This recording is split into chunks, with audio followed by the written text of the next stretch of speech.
اگر کوئی آدمی کسی کی اجازت کے بغیر کسی دوسرے کا قرض ادا کر دے تو آیا اس سے ہو جائے گا؟ ایسے عام طور پہ ہوتا تو نہیں ہے کہ آدمی کسی دوسرے کا قرض ادا کر دے، لیکن ہے تو مسئلہ۔ دیکھیں، کوئی آدمی کسی دوسرے کو بتائے بغیر زکوٰۃ ادا کر دے تو اس کی زکوٰۃ ادا نہیں ہوگی، یہ مسئلہ مسلم ہے۔ بعض دفعہ خاوند اپنی بیوی کو بتائے بغیر اس کی زکوٰۃ ادا کر دیتے ہیں تو یہ ادا نہیں ہوتی، علماء کرام یہی بات ارشاد فرماتے ہیں۔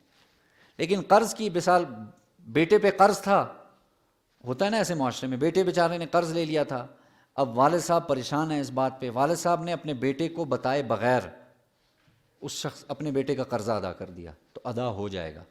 کل کو وہ شخص دوبارہ مطالبہ نہیں کر سکتا نا جی اس نے لیا تھا یا اس نے لیا تھا، ادا ہو جائے گا۔ ٹھیک ہے، تو بعض دفعہ ایسی مصلحت کے تحت والد ایسا قدم اٹھا لیتے ہیں کہ بھئی، اور بات ساتھ میں اس کو بولتے ہیں کہ بھئی اس کو تم ڈراتے رہنا کہ یہ دوبارہ تاکہ قرض جیسی چیز میں نہ آئے، ایسے بعض دفعہ ہوتا ہے، تو ٹھیک ہے، جائز ہے، کوئی مسئلہ نہیں۔